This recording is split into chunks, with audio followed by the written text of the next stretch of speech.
시청자 여러분 안녕하십니까. 지금부터 전국현의 안보정론을 시작하겠습니다. 자, 이번 시간에는요 이재명과 관련된 뉴스를 중점적으로 말씀을 드리고, 지금 우리 여권에서 스타 장관들이 많이 있다고 합니다. 뭐 잘 아시겠지만 스타 장관, 이 원희룡 장관하고요 한동훈 장관이 가장 큰 각광을 받고 있고, 그리고 이제 금감원장, 지금 이복현 금감원장도 최근에 말이죠. 이 라인펀드 사기 사건과 관련해서 김상희 의원이 이 환매 특혜를 받았다, 이거를 까버렸잖아요. 그러면서 일약 스타덤에 올랐다, 이런 보도가 나오고 있습니다. 그래서 지금 이번 시간에는요, 이 한동훈, 원희룡, 그 다음에 이제 이복현 금감원장, 요 세 명의 정치적인 말하자면 앞으로의 코스, 여기에 대해서 주간조선에서 아주 심층 보도를 해서 보도를 하고 있습니다. 그래서 이 주간조선에 나와 있는 스타 장관들의 출마 방정식 굉장히 복잡하다고 하는데요. 얼마나 복잡한지 여러분들에게 한번 소개를 시켜드리도록 하겠습니다. 뭐 인기가 좋으니까 복잡하겠죠. 그러나 경우의 수는 뭐 어떻든지 간에 가장 확률이 높은 경우의 수를 택하는 것이 뭐 상식적이지 않겠습니까? 자, 그래서 한번 여러분들께서도 이 주간조선에서 이 분석한 취재한 이 방정식하고 과연 어느 방정식이 여러분들께서 구상하고 있는 방정식하고 어느 게 제일 흡사한지, 성공 가능성이 많은지 한번 점을 쳐 보시는 게 좋겠고요.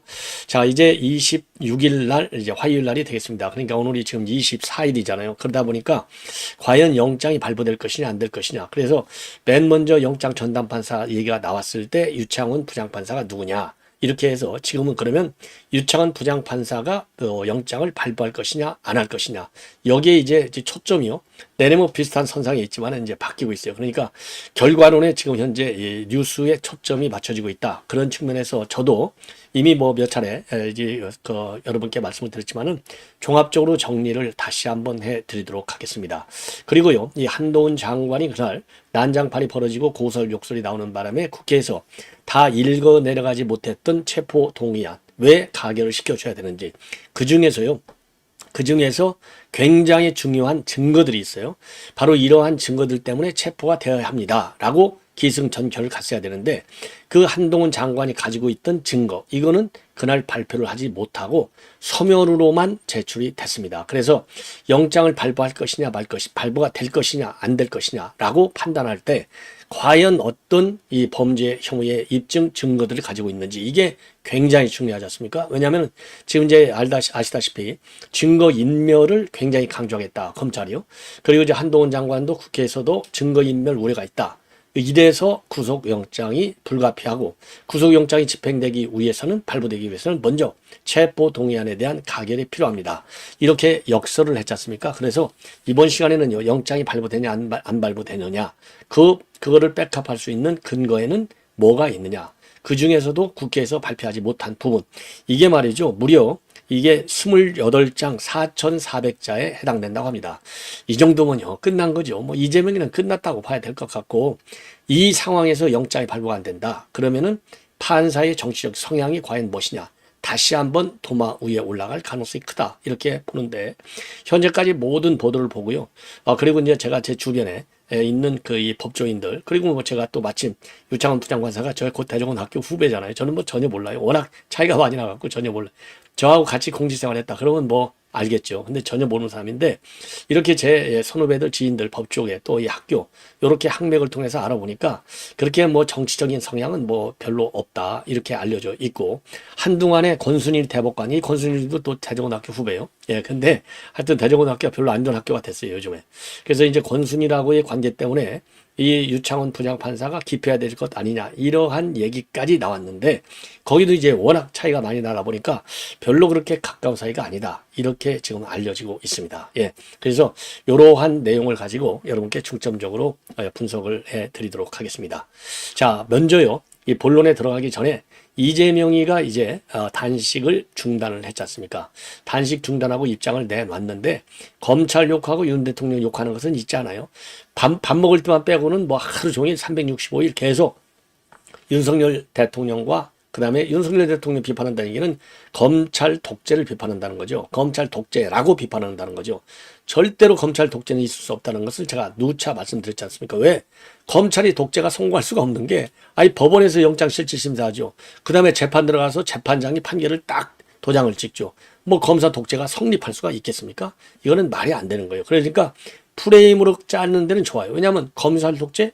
그러지 않아도 이제 일반 국민들의 경우에는 야, 검찰 권력이 너무 세진 거 아니야?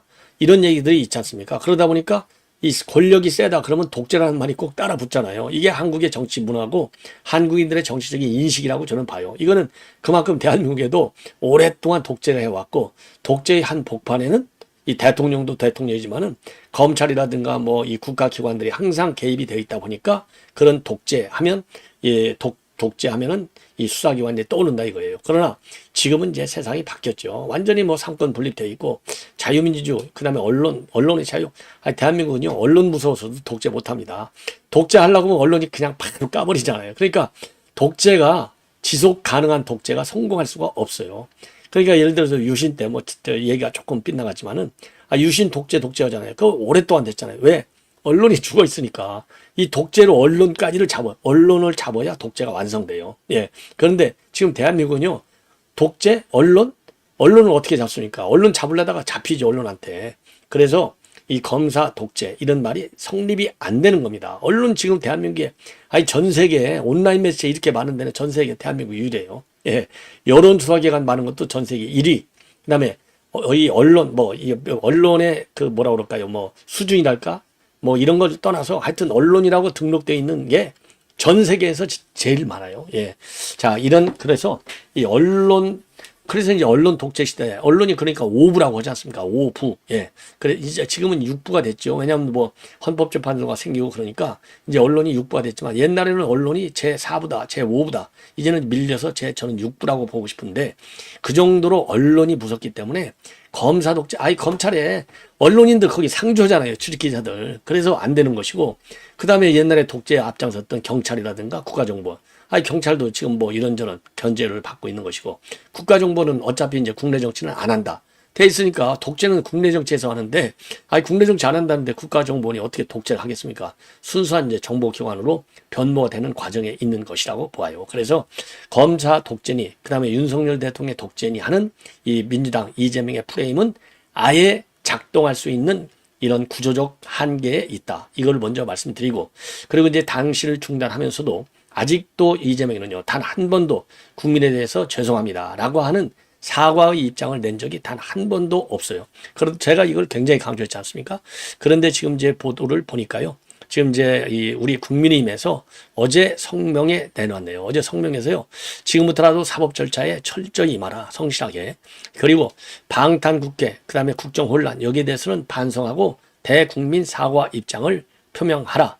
그러면서 갤럽 여론조사에서 구속영장 청구는 46%가 옳은 얘기고 37%만이 반대하는 거. 이거 봐라. 그래서 이제는 더 이상 면죄부를 남용하지 말라. 이렇게 성명을 발표했습니다. 자, 그러면요. 맨 먼저 유창훈 판사, 제가 유창훈 판사 이 사진을 하나 올려놓겠습니다. 뭐 이 얼굴 보면은 뭐 사람이 그렇게 좀 뭐라 그럴까요? 좀 뭐 이념에 함몰된 이런 사람 같지는 않아요. 저도 뭐 이 관상 전문가 아니지만 딱 보면 대충 알잖아요. 얼굴이 이렇게 좀 약간 좀 선하게 생긴 것 같아요. 예. 자, 그래서 이 선하게 생겼다 판사가 그러면은 오로지 법과 양심에 따라서 헌법이 규정한 대로 법과 양심에 따라서 재판할 소지가 그만큼 많다는 거예요. 이 눈을 보면 좀 제가 보기에 제 눈에는 유창훈 판사의 눈을 보면 사람이 좀 선하다. 그러니까 선하다라는 얘기는 이제 원칙에 맞게 도덕률에 맞게 그러면 이제 판사한테는 법률에 맞게 이제 재판할 확률을 가지고 있다. 이렇게 저는 보여집니다. 자, 그래서 이제 유창훈 판사 그동안에 이제 판결한 내용들을 쭉 보면 최근 판결 중에서 이제 어떤 때 영장을 발부하고 어떤 때 영장을 기각했느냐. 요 이제 통계치를 보면 이제 상당히 참고가 되잖아요. 그래서 지금 이제 이재명에 대한 영장 청구와 관련해서는 이미 여러 차례 말씀을 드린 대로 검찰에서는 증거 인멸을 굉장히 강조할 예정이다. 이렇게 얘기했지 않습니까? 그리고 한동훈 장관도 국회 입장문을 보면은 증거인멸을 굉장히 강조하고 있어요. 그리고 실제적으로 유부장 판사가 지난 2월부터 지금까지 내놓은 주요 이 영장과 주요 사건을 분석해 봤더니요. 총 주요 사건이 한 13건 정도가 됐는데 그 중에 영장을 발부한 11건의 이유가 바로 뭐냐? 증거인멸입니다. 증거인멸 우려. 자, 그래서 최근에 이재명과 관련된 이제 이런 사건들과 관련해서 보면은요, 백현동 사건과 관련해서 시행사 대표인 정바울에 대해서도 영장을 발부했어요. 그때 영장 발부할 때 이유가 바로 증거인멸 우려가 있다. 이렇게 밝혔습니다. 예. 그래서 이제 정바울을 하면 이 백현동 사건, 이번 사건의 이제 핵심 인물 중에 하나지 않습니까? 그래서 증거인멸 염려가 있다는 거예요. 그런데 이번에 이재명이 어디에 걸려 있어요? 바로 백현동 사건 때문에 구속영장이 연계되어 있거든요. 그러면은 내내 백현동 사건에서는 구속영장에도 이 정바울 얘기가 다 들어가요. 그렇기 때문에 정바울이를 증거인멸 염려로 구속했다. 이 얘기는 이재명이도 바로 증거인멸 염려 때문에 구속할 수 있다. 이런 결론이 나올 수 있는 거죠. 이게 추론의 하나의 그 원칙이 아니겠습니까? 자, 그래서 이재명이는요, 이번 백현동 사건과 관련해서도 1,350여 원의 특혜를 줬다. 그리고 성남 도시개발공사에 대해서는 200억 원의 손해를 입혔다. 이게 돼 있잖아요. 이 1,350억 원의 이익, 이거는 이제 정바울한테 간 거죠. 그리고 200억 원 손해 정바울 혼자서 해먹는 바람에 손해가 간 거예요.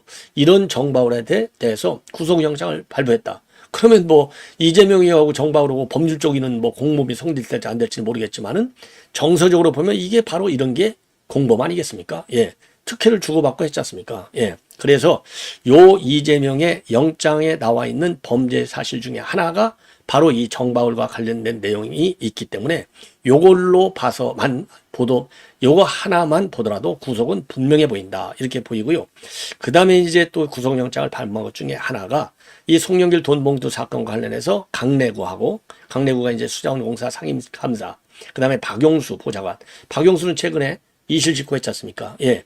이러한 사람들도 영장을 발부했는데 발부 이유가 뭐냐? 증거인멸 염려가 있다. 이렇게 지금 판결을 한 바 있어요. 그래서 13건 중에 최근에 현안 사건 13건 중에 11건을 증거인멸로 딱 발부했다라는 얘기는 이재명이가 그중에 이 백현동 사건은 이재명하고 딱 맞아 떨어지는 사건이잖아요. 그래서 백현동 사건에서 이 바로 더구나 시행사 정바울은요, 한 번에 딱 영장이 발부가 됐고, 그 다음에 백현동 사건 이제 이재명의 영장 범죄 사실과 연계된 사람이 누구냐? 김인섭이에요. 김인섭이도 처음서부터 딱 발부가 됐고, 그 다음에 정바울 시행사 대표도 발부가 됐고, 근데 이재명이가 이재명한테 특혜 로비를 한 사람들 둘이 영장이 발부가 돼서 증거인멸 염려가 있다? 아니, 그러면은 마찬가지 혐의. 제가 보기에 이재명이는 증거인멸 우려가요, 훨씬 더 심대하다. 왜냐하면 이미 이화영 재판에서 봤잖아요. 이 이재명이는요, 증거인멸, 위증교사, 아니면 범죄 혐의의 전면 부인, 아니면은 거부, 예, 그 다음에 검찰의 소환 거부, 죄 행위 워낙 나빠요. 이런 사람이 정치권에 더불어 이유가 어떻게 됐든, 경과가 어떻게 됐든 당 대표 자리를 지금 차지하고 있는데, 이런 악질 부인범은요, 제가 보기에 전 세계사에도 없어요. 그거 하나만으로도 구속영장을 발부한다는 것만으로도 죄의 반성의 기회를 줄 수 있다. 이렇게 보여집니다. 그러면은 언제 기각했느냐? 반대. 증거인멸 염려가 없으면 이제 영장을 발부 안 하는 거죠. 대표적인 사례가 이제 김용 재판에서 이 김용 정치자금법 위반 8억 5천. 여기에서요, 경기도시장 상권진흥원장인 이모 씨, 이 사람도 이 증거인멸 염려가 없다. 그래서 영장을 기각을 했습니다. 그리고 돈봉투 이성만 의원에 대해서도 마찬가지가 되겠습니다. 그래서 증거인멸 염려가 있느냐 없느냐가 제일 큰 변수가 된다. 이렇게 말씀을 드릴 수 있고, 그 다음에 이제 또 한 가지 영장을 분석해 보니까요, 도망 염려가 있느냐 없느냐도 중요한 기준이 됩니다. 자, 그래서 영장을 발부했던 13건 중에서 2건은 도망 염려를 적시했어요. 도망 염려. 자, 그래서 그리고 도망 염려가 없으면 반대로, 그러니까 구속을 염려가 있으면 구속하고 도망 염려가 없으면 풀어주는 거예요. 예, 불구속. 그래서 예컨대 민중당의 불법 정치 자금을 후원했던 건설노조 간부, 그 다음에 뇌물을 혐의로 구속영장이 청구됐던 국세청 간부, 이 사람들은 증거인멸 내지 도망 염려도 없다. 그래서 영장을 기각한 바 있습니다. 그리고 이제 통상적으로 구속영장 발부 여부의 중요한 변수인 이 범죄 혐의의 소명, 요것도 당연히 기각 사유가 될 수밖에 없는데, 박영수 특검에 관해서 1차로 영장 실질심사를 한 사람이 유창훈 부장판사인데 이때 영장을 기각합니다. 그때 법률적 측면에서 아니면 사실적 측면에서 다툼의 여지가 있다. 이렇게 밝혔어요. 다툼의 여지가 있다고 하는 것은 검찰 수사 내용만으로 보면 소명이 부족하다. 이거 아니겠습니까? 그래서 이 부분을 보강해갖고 2번째 영장을 청구해서 발부를 받았어요. 자, 그래서 이런 걸 이제 보면은 이재명한테 이 사건을 그대로 적용을 하면 증거인멸 염려하고 도망 염려 두 가지를 볼 수 있는데요. 당 대표니까 도망 염려는 없겠죠. 아니 더군다나 더탐사의 강진구, 더탐사의 강진구한테도 신분을 보면 도망 염려가 없다. 기자이기 때문에 이렇게까지 판결을 내린 사람이 바로 유창훈 부장판사예요. 그런데 신문기자도 도망할 염려가 없다고 봤는데 일개 그래도 최대 야당의 지금 당 대표가 도망 염려가 있다고 보기는 어렵지 않겠습니까? 자, 그래서 이 도망 염려는 이제 빠지게 되고 그러면 남는 게 뭐냐? 남는 게 증거인멸 염려만 남는 거예요. 그래서 이번에 증거인멸 염려를 검찰도 영장 청구서에서 대대적으로 이거를 다루어 놨고, 그리고 한동훈 장관도 이번 국회에서 비상식적인 증거인멸과 조작 시도가 있었다는 점을 굉장히 강조한 바 있어요. 자, 그런데 그 내용을 상세하게 지금 설명을 못한 겁니다. 난장판이 나는 바람에. 자, 그래서 한동훈 장관은 이거를 갖다가 서면으로 제출했는데요. 서면으로 제출된 요약본, 증거 요약본이요. 증거 전체가 아니라 증거 부분 중에서 요약한 걸 보니까 200자 원고지 무려 28장에 4,400자짜리가 나왔다는 겁니다. 어마어마하잖아요. 어마어마해. 예. 이러니 유창훈 부장판사가 아무리 가정적으로 말씀드려서 좌파 판사라 하더라도 이거는 영장을 발부할 수밖에 없다. 이렇게 보여집니다. 자, 그래서 여러분들 잘 아시다시피 대북 송금 사건과 관련해서는 경기도에서 발송한 공문들, 그리고 또 이 김성태한테 비즈니스적으로 처리할 것이라고 얘기한 거, 이런 비즈니스, 김성태가 비즈니스로 잘 이거 대북 송금 이런 걸 처리할 거다. 지사님 방북 비용까지. 이렇게 이화영이가 전화 보고했다는 거 아니에요? 그러니까 이재명이가 잘 진행해 보시면 좋겠다. 이러한 이화영의 진술이 있었고요. 그리고 2천억 어치의 쌀 10만 톤, 2천억 원 어치의 쌀 10만 톤을 북한한테 주겠다라고 이 보낸 이 문서, 경기도 문서, 이런 것들이 아주 제대로 딱 다 갖춰져 있다는 겁니다. 그리고 두 번째로는요, 지금 이제 검찰이 확보하고 있는 증거, 핵심은 또 하나는 두 번째는요, 식품연구원 부지를 갖다가 불법 연도 변경해 준 거. 그래서 그 김인섭의 3차 용도지역 변경 요청서에 나와 있는 이 청탁대로 주거 용도로 불법을 전환해 줬어요. 그래서 2020년 성남도시 기본계획이 중요한 문건이 되겠습니다. 자, 이러한 이 문건들, 그리고 또 이 법정에서의 진술, 정바울이 진술했지 않습니까? 정바울이 뭐라고 진술했느냐? 김인섭이가 시장과 정지사의 측근이기 때문에 김인섭을 통해서 청탁을 했고 청탁한 대로 일이 진행됐다. 이렇게 정바울 시행사 대표가 법원에서 이 진술을 했어요. 예. 자, 그리고 김인섭의 법정 진술 가운데는요, 정바울의 요청으로 이재명 시장에게 청탁했다. 이러한 김인섭의 또 법정 진술도 있습니다. 자, 이러니까 더 이상 이 영장 발부를 거부할 이유를 찾을 수가 없는 거예요. 그 다음에 마지막으로 이제 검사 사칭 문제. 이것도 검사 사칭 하라고 압박을 받은 그 장본인이 직접 김병랑 당시 시장의 수행비서였잖아요. 이 김모 씨가 직접 검찰에서 그렇게 얘기를 했어요. 예. 그 위증을 해달라고 했다는 것을. 그러면서 통화 녹음까지 증거로 제출이 됐습니다. 이 통화 녹음 어마어마하게 중요한 수막힌 건이 되는 거죠. 이런 걸 볼 때 이재명이는 이제 도망갈 수가 없다.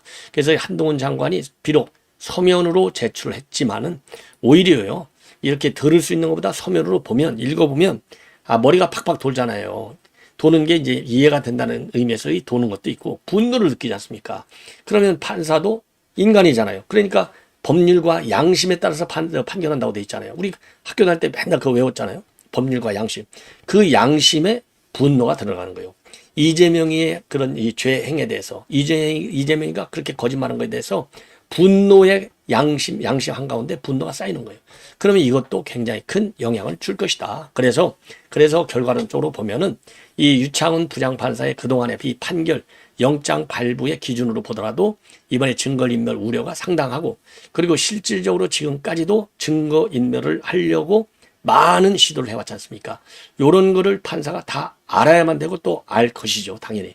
이런 거를 볼 때 영장 발부는 확실하다. 제가 법률가가 아니고요. 법률가 아니라는 것은 여러분 잘 아시잖아요. 언론에 나와 있는 구속영장의 요지. 그거 뭐 기사가 수백 개 수천 개 나와 있는데 그거 아주 잘 나와 있는 구속영장 요지. 요것만 보더라도요. 왜냐하면 상식적으로 납득이 가야 이거 이 정도면 되겠구만. 그래서 사안의 엄중성, 그리고 구속의 긴급성, 시급성 요런 거를요. 언론에 나와 있는 구속영장을 요즘만 보더라도 충분히 느껴요. 그래서 저는 이런 인간들은 반드시 영장이 발부돼야 되고 구속영장 하나만 보더라도 발부되고도 남는다. 이게 이제 저의 결론이 되겠습니다. 자, 이제 마지막으로요. 이 스타 장관들 원희룡, 한동훈, 그 다음에는 금감원장이요. 예, 이유복, 예, 이 세 명의 지금 이제 이 정치적인 이 운명, 정치적인 선택, 이 문제에 관해서 여러분들 주간 조선에서 보도하고 있는 이 스타 장관들 이유복이 아니고 죄송합니다. 이복현. 갑자기 이름이 생각나요. 이복현. 그리고 여기는 이제 한동훈, 여기는 원희룡. 이 세 명의 이 정치적인 길, 이 복잡한 출마 방정식 해서 원희룡, 한동훈 스타 장관들의 복잡한 출마 방정식 해서 주간 조선에서 보도를 아주 상세하게 하고 있습니다. 그래서 요거를 보면은요. 다 일장 일단이 있고, 그리고 이제 여권에서 거론되고 있는 이 설들, 요런 거를 갖다가 아주 자세하게 취재를 했다고 저는 봅니다. 그래서 요 내용을 보면은요. 그리고 이 기자가요. 아주 기사를 아주 이 여다정 기자인데 여성 기자 같아 이름으로 보면 여다정 기자가 기사를 아주 굉장히 깔끔하게 잘 쓴 것 같아요. 자, 그래서 참 이게 시간만 많으면은 아주 자세하게 이 기사를 많이 좀 보도해 드리고 싶은데 좀 그럴 시간이 없기 때문에 핵심만 말씀을 드리겠습니다. 자, 우선 원희룡, 한동훈, 이복현 이 세 사람의 공통점. 서울대학을 나오고 사법고시를 합격해서 검사 출신이다. 그런데 지금 원희룡 장관 저는 판사 출신으로 알고 있는데 여하간 스타 장관이다. 그래서 현 정부의 최전방 공격수로 활동해 왔다. 이런 점을 지적하고, 그리고 금감원장은 차관급이지만은 윤 대통령 신임은 장관급보다 훨씬 더 세다. 예, 그리고 한동훈 장관하고 금감원장 이복현 이 사람들은 대표적인 특수통이자 윤석열 사당으로 꼽히는 최측근이다. 예, 이렇게 지금 일단 신상관계를 소개하고 있습니다. 그리고 이 한 장관과 윤석열 대통령과의 관계를 보면 어디에서 금방 알 수 있느냐? 윤 대통령이 당선이 되니까 한 장관이요. 우리 형 당선됐다. 그래서 소리를 쳤대요. 그래서 이게 아주 법조계에서 제일 유명한 일화라고 합니다. 우리 형 당선됐어. 이 정도가 되면 더 이상 설명이 필요 없죠. 예, 그래서 그러다 보니까 대통령의 최측근이고 최연소 법무장관이다. 이런 꼬리표가 따라붙어 다니고 있고, 그리고 야당 의원들을 상대로 해서 거침없는 언변을 쏟아내면서 존재감을 키워오고 있다는 겁니다. 그래서 한 장관을 둘러싼 총선 시나리오는 크게 세 가지로 압축이 되는데, 하나는 국무총리 지명설, 두 번째로는 공동선대위원장 설, 세 번째로는 비례대표 출마설, 요렇게 있다. 이게 지금 이것까지는 다 알죠. 근데 국무총리 지명설, 이거는 좀 리스크가 있다는 겁니다. 그러면 국무총리 지명설은 당연히 대통령의 신임이 크니까 나온 얘기인데, 만약에 국무총리 지명하려고 하는데 야당이 너무나 이 반대를 해서 잘 안 된다. 그러면 국민 심판을 받겠다고 하면서 출마로 싹 바꿔버리면 이런 것들도 결국은 집토끼 결속력을 높이는데 기여할 것이 아니겠느냐. 그리고 만약에 야당이 반대한다 하더라도 결국은 만약에 임명이 되면 대통령의 친전체제를 강화할 수 있는 기회를 더 갖는 것이 아니냐. 이렇게 지금 전망하고요. 그 다음에는요, 공동선대위원장설. 이거는 한마디로 얘기해서 너무 리스크가 크다는 겁니다. 지원 유세를 이끌 얼굴 장관. 왜냐? 한 번도 정치를 한 적이 없는데, 선거도 당연히 없고, 이 리스크가 너무나 크기 때문에 이거는 굳이 이렇게까지 공동선대위원장직까지 맡을 필요는 없겠다. 이렇게 이제 보도를 하고 있습니다. 그래서 제일 안전빵, 이 안전빵은 결국은 비례대표다. 그래서 과거에도 DJ도 자기네가 이제 그 당선권이 드는 마지노선 거기다가 이름을 딱 올려놔가지고 비례대표 이 선거판을 움직일 수 있다는 거죠. 그래서 이 DJ의 경우는 성공했는데, 그처럼 한동훈 장관을 갖다가 이 경계선에 있는 순번에다가 딱 배치를 했고 총선을 흥행시켜서 딱 이제 당선이 되면, 그리고 당선이 되고 나면 다시 그건 내각으로 돌아갈 수도 있는 것 아니냐. 그래서 리스크가 제일 약하다. 이러한 지금 보도를 하고 있고요. 그 다음에 이제 이 원희룡 장관과 관련해서는요. 원희룡 장관 본인이 얘기했듯이 내가 15군데나 된다. 하도 어디 나온다 하니까. 그래서 출마에 관해서는 일단 부인은 하고 있지만 이 역할로는 여전히 계속 제기되고 있고, 최근에는 저도 이제 언론 보도를 봤는데 제주 쪽에서 콜하고 있지 않습니까? 제주시 을에 나와달라. 그래서 제주 이 선대위원장을 맡아달라 이렇게 나오고 있어요. 그래서 이 권영세 장관이 지난 7월 달에 여의도로 돌아갈 때부터 여의도 원희룡 장관의 여의도 복귀설은 끊임없이 나오고 있다는 거죠. 그런데 양평 고속도로와 관련해서 완전히 정치 생명을 걸다 보니까 전면적 백지화라는 초강수를 두면서 정치적인 그 존재감을 키우다 보니까 여의도 복귀설에 더 힘이 실린다. 이렇게 되어 있어요. 그리고 본인이 삼선이나 했던 양천 갑은 지금 현재 조수진이가 맡고 있어서 이 뭡니까?